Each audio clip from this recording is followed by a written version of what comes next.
Ya está en línea, sí, ya está en línea mi próximo invitado. Que estoy abusando de mi próximo invitado. Estoy hablando de Mauricio. Mauricio Ríos es economista. Y digo que estoy abusando porque ayer le hemos quitado una hora, ¿no, Davico? Pero le dije, tenés que estar por favor mañana con nosotros porque hay otro tema de economía que quiero hablar con él. Mauricio, muchísimas gracias de verdad por tu cariño, voy a decir, ¿ah? Porque haces tiempito y nos estás regalando otras horitas, por lo menos una media hora este sábado después de la charla que hemos tenido ayer. ¿Cómo estás? Muy buenos días, encantado de estar siempre contigo y poder conversar. Mira, ¿no? Ayer hemos hablado a profundidad, la vamos a volver a compartir, por favor, David, al pie de esta entrevista, la conversación que tuvimos con Mauricio. Pero hoy toquemos, por favor, de manera puntual esto que tiene que ver con una resolución de la ASFI pidiéndole a la banca nuevamente que escuche a todos los acreedores, voy a decir, a los prestatarios, creo que también se dice, Mauricio me corrige, para que se vuelvan a reprogramar los créditos, las condiciones, el plan de pagos, etcétera. Ya hay una reacción de ASOBAN, de la Asociación Nacional de Bancos de Bolivia, observando, diciendo que no es la medida porque esta ya no es, creo, la tercera vez que toma una decisión de esta naturaleza el gobierno. Y ahí voy a meter el tema de impuestos, pero primero vamos con esta medida, Mauricio, en una coyuntura económica como la que nos has pintado ayer, una medida como esta que está planteando la ASFI, pero que además está reforzando por un anuncio que ha hecho ya una acción el candidato oficialista a la presidencia, Eduardo del Castillo, pidiendo que se apruebe formalmente en el Congreso una suspensión de pagos hasta diciembre. ¿Qué puede decir un economista que se la sabe todas, perdón, como vos? Gracias, Maggie. No, trato de hacerlo todo humildemente. No, los economistas justamente tenemos que ser mucho más humildes y tratar de decir que no lo sabemos todo.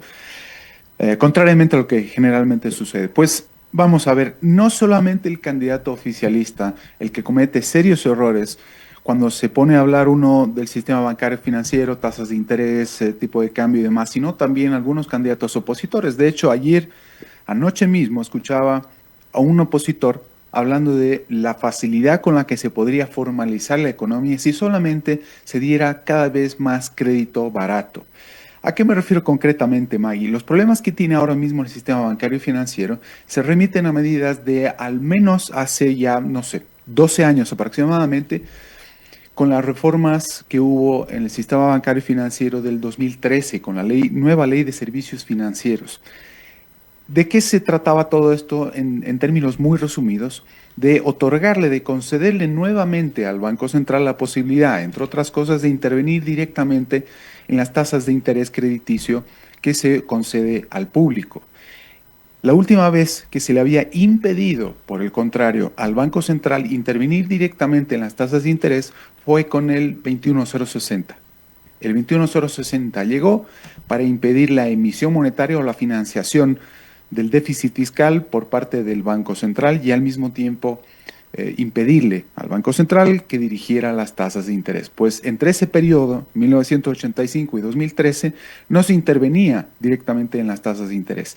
¿Por qué es tan importante esto? Primero, porque el país ha vivido desde 2013 hasta la fecha un momento de auge o un periodo de auge insostenible, liderado no solamente por el ingreso por exportaciones de materias primas, cotización internacional de materias primas al alza a niveles extraordinarios, pero sino también y sobre todo por la monetización, o perdón, por la nacionalización monetaria, mejor conocida como bolivianización. Esta mezcla o esta unión de factores ha provocado un auge extraordinario en el país. Y la bolivianización ha sido permitida solamente a través de la manipulación de las tasas de interés crediticio, es decir, abaratando artificialmente el crédito. Esto inicialmente ha generado un auge que, por ser insostenible, hoy mismo la economía tiene la necesidad de liquidar ciertos proyectos que fueron inducidos por el gobierno a través del Banco Central a acometerse y que probablemente no deberían haber sido siquiera llevados a cabo. De manera más precisa todavía, Ahora mismo hay muchos precios que están incrementándose, precios de muchos activos, precios de sobre todo la canasta básica familiar, pero hay muchos otros que están cayendo también y de manera concreta en el sector de la construcción. La construcción está sufriendo un golpe muy severo y se está viendo cómo están cayendo incluso los alquileres, las hipotecas, es cada vez más difícil conseguir clientes para, no lo sé, para distintos proyectos inmobiliarios. Ese es uno de los grandes fenómenos, es decir, se ha inducido por medio de la manipulación de las tasas de interés a cometer una serie de errores cualitativos que no se deberían haber llevado nunca y que han terminado conformando una burbuja. Y ahora mismo estamos en un proceso de liquidación de activos, de la necesidad de liquidar activos. Entonces, si estamos en ese proceso ahora mismo, que es propio de una crisis típica de ciclos económicos, pues si no le permiten a la banca incrementar las tasas de interés y al mismo tiempo saber cuáles son los riesgos reales que está corriendo al conceder créditos y al mismo tiempo la gente no sabe qué tantos riesgos se está asumiendo al contratar un crédito, pues no vamos a poder seguir asignando recursos, Maggie. Eso es lo que está sucediendo. Entonces, si se sigue postergando la necesidad de dejar de intervenir en las tasas de interés por parte del Banco Central, vamos a seguir en crisis, vamos a seguir prolongando la agonía. Esos son los efectos de seguir metiendo la basura o los activos tóxicos debajo de la alfombra. Ese es el efecto más importante que yo puedo destacar de seguir con esta política tan errática y tan errada al mismo tiempo de diferir los pagos de los créditos o al mismo tiempo reprogramarlos. La mora ahora mismo, Maggie, está en alrededor del 3,5%, que es demasiado poco para la magnitud de la crisis que estamos atravesando ahora mismo.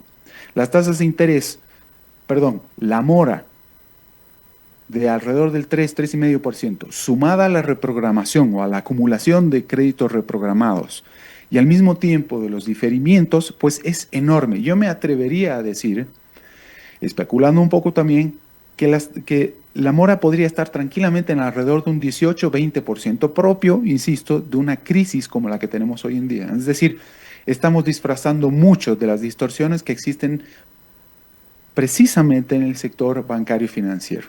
Así que seguir con esta política de patear las cosas para adelante para que se solucionen solas está generando solamente cada vez más problemas.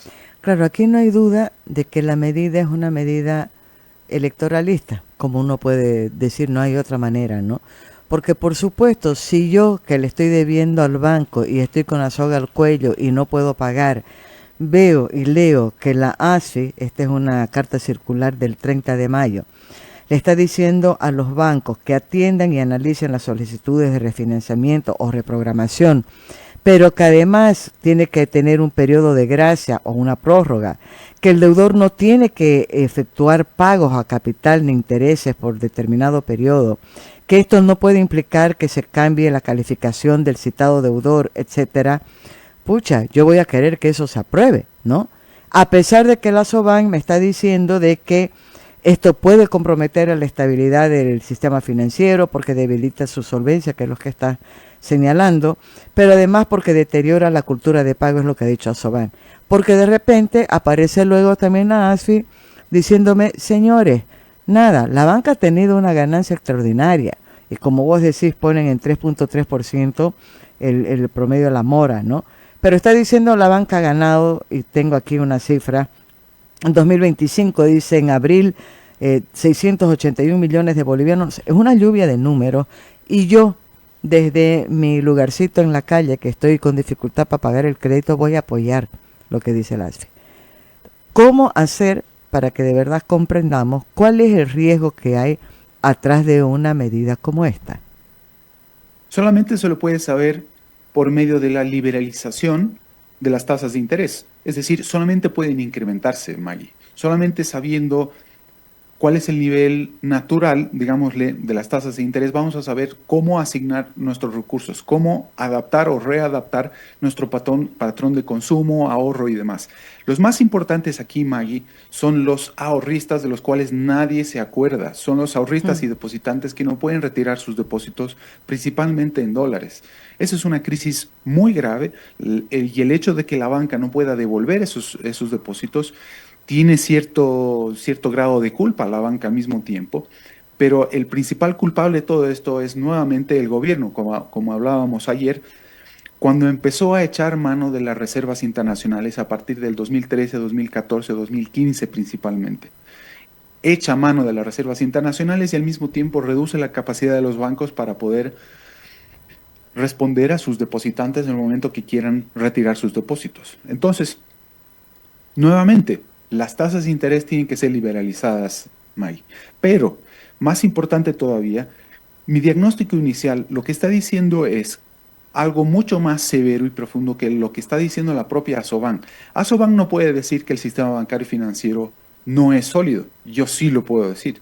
Desde luego, Asobank no podía haber dicho ante la caída del Banco Fácil que este es un problema extendido al conjunto del sistema bancario y financiero. El conjunto del sistema bancario y financiero adolece de un serio problema de acumulación de activos tóxicos porque en un inicio se concedió demasiado crédito a quienes no tenían la capacidad de repago inicialmente. ¿Por qué? Porque entre otras cosas el gobierno fue nacionalizando la moneda, fue bolivianizando nuestros ahorros. Es decir, nos indujo a endeudarnos en bolivianos para que hiciéramos a un lado o dejáramos de utilizar los dólares. Y ahora las consecuencias se les está viendo 12 años, 13 años más tarde, hasta 15 años más tarde. Entonces los problemas son sumamente serios. Mucha gente me decía que todo se soluciona por medio de la adopción del tipo de cambio flexible. Como decía ayer también y advertía, no hay que tocar el tipo de cambio mientras no se solucione toda una serie de otros factores muy importantes, como por ejemplo las tasas de interés en el sistema bancario y financiero. Es decir, estamos esperando, Maggie, el único pilar que sigue de pie ahora mismo en la economía solamente debido al tipo de cambio fijo nominal es el sistema bancario y financiero. Si seguimos atacando, si seguimos distorsionando, si seguimos provocando problemas y acumulando errores y activos tóxicos en el sistema bancario y financiero, luego no vamos a tener siquiera sistema bancario y financiero. Seguimos acumulando problemas, los seguimos pateando para adelante a cambio de que se sigan agravando y este va a ser un problema que va a tener que asumir necesariamente e indefectiblemente el próximo gobierno. ¿Cómo lo va a asumir? No lo sé, pero lo mínimo que yo sugeriría es nuevamente, e insisto, y por medio de la liberalización de las tasas de interés. No hay otra manera, May. Esto va a provocar, desde luego, probablemente mayor mora bancaria, pero al mismo tiempo reconocer la actual mora que tenemos, sumando la reprogramación de créditos y al mismo tiempo los diferimientos. Muchos de los diferimientos terminaron, pero se los sigue reprogramando también. Entonces, una bola de nieve, May. Entonces, por ahí tendría que ir al menos el problema. Liberalizar las tasas de interés, considerar nuevamente si se devalúa o no el tipo de cambio nominal y ver si más adelante el sistema bancario y financiero va a asumir nuevas reformas estructurales y a ver si tienen la capacidad de asumir una dolarización también. A ver, tres en una, le voy a sacar el jugo hasta lo último a Mauricio, tres en una. Primero, que nos precise qué se entiende por activos tóxicos. La mayoría no vamos a saber, caramba, como uno habla tu pareja tóxica, tu amistad tóxica, ¿no? La persona, quiero saber qué son los activos tóxicos en lo que me estás diciendo. Segundo, ¿se habrá hecho una evaluación de cuál ha sido el efecto o el resultado de estas dos instructivas similares que se hicieron, una en junio de 2023 por la crisis cambiaria y la otra en 2021 que tenía que ver con la coyuntura de la pandemia? Ay, y la tercera Sí, es, perdón, la tercera para que no te olvides anotarla ahí, ¿ya? Decía yo, de repente porque estoy padeciendo lo de impuestos internos, pero ahorita estoy viendo que todo el mundo está con lo mismo. ¿Por qué en vez de estar hablando de que la banca por favor renegocie y escuche a los acreedores, o a los prestamistas, no se preocupen de decirle a impuestos internos, a ver señores, ustedes dejen de revisar lo que ha pasado hace 10 años, traten de facilitarle de verdad a la gente a que cumpla con sus obligaciones y que funcione el sistema, porque ahorita hace semanas que no funciona el sistema y no podés ni siquiera hacer los pagos que te está exigiendo la misma oficina de impuestos? Bueno, los activos tóxicos son aquellos que nadie quiere y de los que es muy difícil deshacerse en Mira todo vos caso, que, y de lo que es difícil deshacerse por mera regulación estatal, por puro capricho por estatal. ejemplo, con el intento de meterlos debajo de la alfombra y que no se vea y que no se entere nadie. Por ejemplo, activos inmobiliarios. Mucha gente se endeudó demasiado fácil para adquirir, por ejemplo, un departamento y ahora mismo, que no puede pagar el crédito, trata de venderlo, pero no puede, porque nadie se lo va a comprar. Nadie quiere ahora mismo comprar un departamento, o al menos no de la misma forma que hace, por ejemplo, 5 años nada más. Hablemos nada más de la política de vivienda social, por ejemplo. La política de vivienda social no era solamente, ni siquiera era social porque ni siquiera era barata, pero al mismo tiempo ha terminado distorsionando todo el mercado, al mismo tiempo que el exceso de gasto público también en infraestructura pública, ¿no es cierto? De carreteras y demás. ¿Por qué? Porque entre otras cosas, quienes importan para abastecer, quienes importan insumos para abastecer la construcción, tanto de infraestructura pública como de vivienda social, son los mismos. Importan y ahora mismo no pueden importar, entre otras cosas. Han sido los efectos de la devaluación monetaria.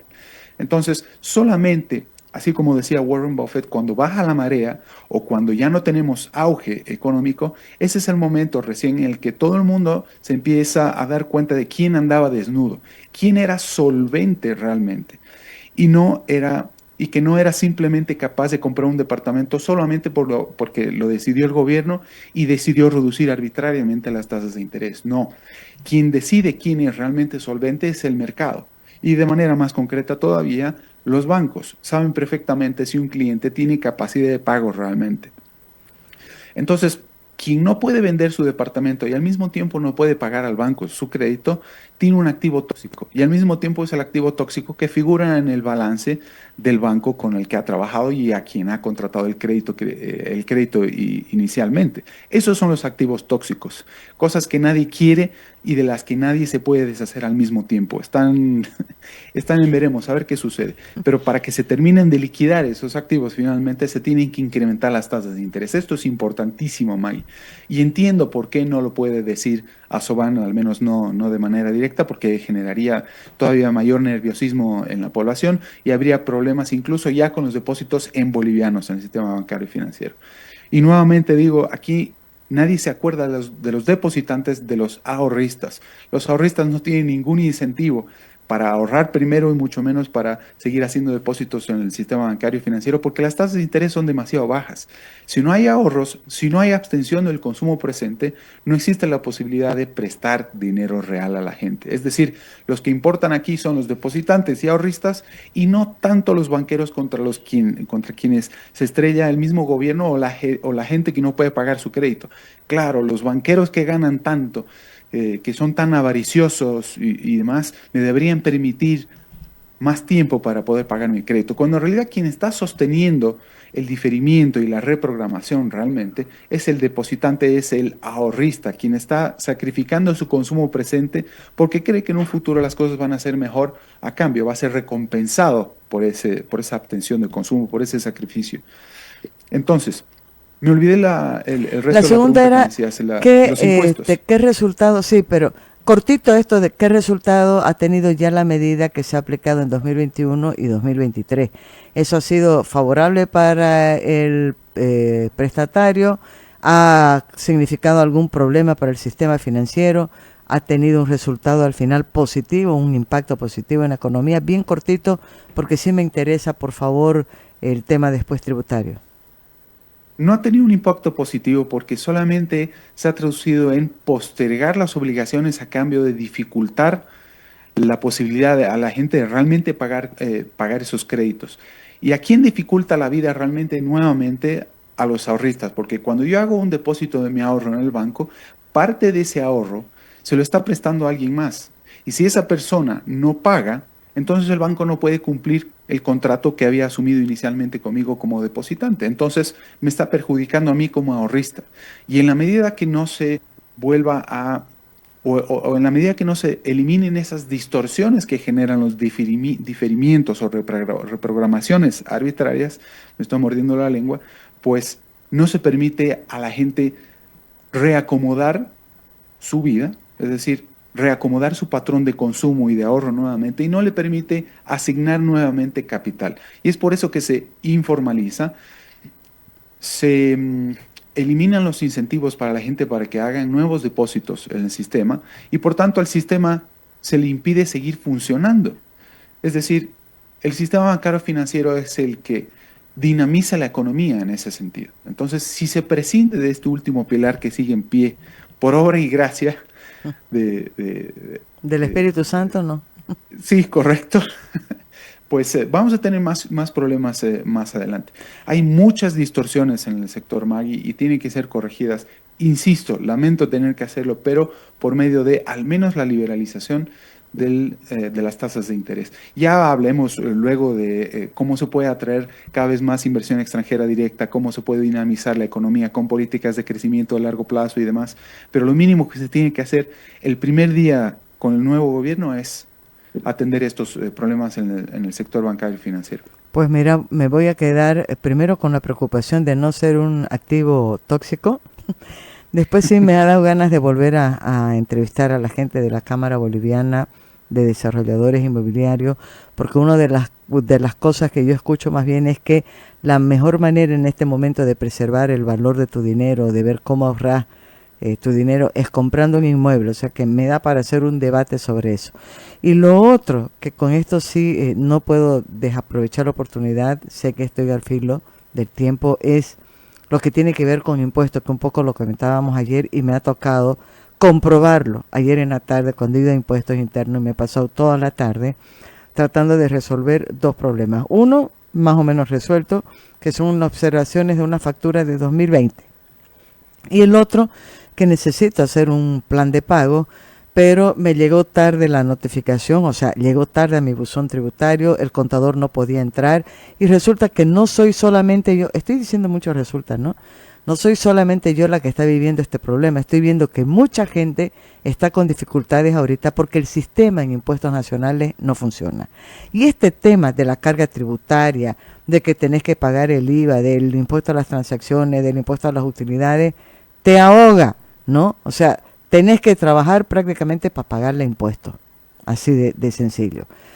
Ahí digo, ¿por qué no más bien pensar en eso, en liberar un poco a los contribuyentes? No sé si hay alguna forma o si la situación es similar al que estamos hablando ahorita con medidas que tienen que ver o que afectan al sistema financiero, a los ahorristas, vamos a decir. Lo que acabas de explicar y describir, Maggie, es justamente una de las principales causas por las cuales tenemos más del 80% de la economía informal. Es uno de los principales motivos por los cuales tenemos tanta inseguridad para poder trabajar dentro del sector formal. No existe ningún incentivo para poder pagar impuestos porque estamos hiper regulados, estamos hiper intervenidos, estamos con la soga al cuello, apenas podemos sobrevivir, apenas podemos pagar nuestro crédito en el banco y al mismo tiempo el gobierno que tanto gasta y que tanto destruye capital y encima nos quieren cobrar impuestos, es que es imposible, es insostenible. Más bien los incentivos, por cada vez que el gobierno trata de seguir regulando la economía, seguir interviniendo en la economía y querer hacerse cargo del destino de todos y cada uno de los individuos que componemos los casi 12 millones de habitantes en este país, pues está hundiendo cada vez más la economía. La descripción que has hecho es excelente. Y justamente lo mínimo que habría que hacer es ver, contrariamente a lo que dice el FMI, reducir el IVA. Habría que congelar, por ejemplo, los sueldos y salarios del sector público, sobre todo el burocrático, con el cual recurren a los impuestos para pagarles sus sueldos. Sí, no sé si me Perfecto, explico. claro, claringo. Los sueldos del sector público y del aparato público burocrático son pagados con los impuestos que pagamos nosotros. Entonces, si se congela al menos el salario de estos señores y al mismo tiempo se reducen los impuestos, el impacto sobre el déficit fiscal sería mínimo, pero por lo menos al resto del público nos permitiría respirar, nos permitiría reprogramar, nos permitiría readaptarnos a una nueva realidad. Cuando está tan rígida la economía, cuando está tan intervenida, sobreintervenida, hiperintervenida, sobreregulada, hiperregulada, pues nos está llevando a una economía zombie. Ni vive, pero no termina de morir. Entonces, ¿qué sucede? Y esto solamente se va a traducir en crecer demasiado poco durante demasiado tiempo, a cambio de estabilidad. Muchas veces la estabilidad en ese sentido está sobrevalorada. Entonces, probablemente con medidas que permitan aliviar un poco la carga sobre la gente, nos genera un poco de inestabilidad en el corto plazo, pero a cambio de seguir creciendo a largo plazo, reacomodarnos, saber cuál es la nueva realidad. Nos está impidiendo a los empresarios identificar nuevas oportunidades de solucionar problemas para los demás a cambio de un legítimo beneficio. Está bloqueando la función empresarial de la gente y por tanto de crear riqueza y salir adelante por nuestros propios medios. Entonces el gran culpable de toda la crisis que tenemos ahora mismo, por la misma descripción que tú estás haciendo, Maggie, es el Estado y al mismo tiempo, de manera más precisa, el aparato público burocrático, la regulación, la cantidad de empleados supernumerarios en el sector público, no solamente en La Paz, sino también en niveles de autonomía departamental y autonomías municipales. Todo está hiperintervenido, todo está hiperregulado, no nos dejan vivir. Entonces, solamente quedan las reformas estructurales, Maggie, y atendiendo justamente a estos problemas micro tan importantes y urgentes. Están ausentes en la agenda política electoral, Mauricio, cortito, para que te pueda liberar. Liberal, está bien, ¿no? Bien, muy bien, Maggie. Estás muy despierta siendo tan temprano. Probablemente los candidatos saben de todo esto. Los programas de gobierno muchas veces no alcanzan para meter tanto detalle en él y que uno lo pueda revisar. Espero, al menos hay que concederles el beneficio de la duda, pero yo creo que lo saben. Hay muchas cosas que se pueden hacer en el ámbito micro sin esperar cambios de gobierno también. Vamos, si de repente hay algún candidato opositor que gana la alcaldía cruceña, ya sabe lo que tiene que hacer en este sentido. No es necesario cambiar desde la Constitución para poder darle un respiro, un pequeño respiro a la gente. Tiene que modificar muchas cosas, por ejemplo, y justamente lo que mencionábamos más temprano, en el sector de la construcción, el sector inmobiliario. Hiperregulación, tiene que desregular muchas cosas, dejar de intervenir, revisar muchas exigencias para los permisos de construcción, por ejemplo, o ajustar también en otro lado, que no sea tan fácil construir cualquier cosa en cualquier lugar y que no existan políticas mínimas de, por ejemplo, y a mí me duele la cabeza casi cada fin de semana porque vivo en un buen lugar, me permito decirlo, pero muy cerca también existe una discoteca que le sube el volumen, pero extraordinariamente a la música, sobre todo en carnaval con bandas en vivo, y que son cosas mínimas que podrían hacer las alcaldías para liberar un poco a la gente de los problemas que vive, ¿no? Si, por ejemplo, le bajaran un poco el volumen o cumpliera con regulaciones mínimas esta discoteca, yo me podría levantar más tranquilamente y más temprano al día siguiente para poder ir a trabajar o lo que sea, hacer deporte y seguir dinamizando la economía por ese lado también. Parece una tontería, pero es muy importante pensar cómo desde el lugar donde uno esté le puede aliviar la gente, la vida a la gente en su día a día. Esa es una de las muchas ideas que podría haber. Eso no se lo puede poner en un plan de gobierno, Maggie, pero vamos, insisto, hay que concederles el beneficio de la duda a todos los candidatos opositores, sobre todo. Mira, primero lo voy a despedir a Mauricio diciéndole, querido, anda preparándote y sumate al baile, pues nomás cada vez que haya esa huella allá. A veces uno quisiera, pero ya tiene otras prioridades. Ahora me gusta mucho más hacer deporte. Yo ya tuve mi época de muchísimo baile. Créeme que he aprovechado. No, yo estoy riéndome porque sí, es algo que a nosotros mismos donde vivimos, por suerte ya no se escucha tanto. Estamos más o menos cerca de las Villa Fraterna, ¿cómo se llama? Donde están toda la bulla. Pero sí, aquí nos complican la existencia, nos las hacen la vida mucho más dura, ¿no? Y voy a decir beneficio de la duda a los candidatos políticos, los candidatos que están pidiendo votos para agosto, porque mira vos, al menos en 3 de ellas hay economistas. Está Samuel con su vice que es Lupo, Tuto que habla de economía hasta por los codos, y está Jaime Dunn también, ¿no? En un partido más chico, pero estoy hablando de cabezas que saben mucho de economía. Así que, bueno, beneficio de la duda, vamos a ver qué es lo que pasa. Te agradezco muchísimo, Mauricio, nuevamente por tu tiempo. El agradecido soy yo, Maggie. Un saludo a ti y a todo tu equipo. Voy a estar atento ante la próxima invitación. Ya me estoy mordiendo la lengua. Estás como yo, por estar hablando muy acelerado. Eso me pasa. Gracias, querido, que tengas un buen fin de semana. Igualmente, Maggie, gracias. Con música y bailando en su barrio. Hemos conversado con Mauricio Ríos, economista, pues Yo siempre digo, nada ni nadie nos va a quitar el sentido del humor y las ganas de reír a pesar de los pesares.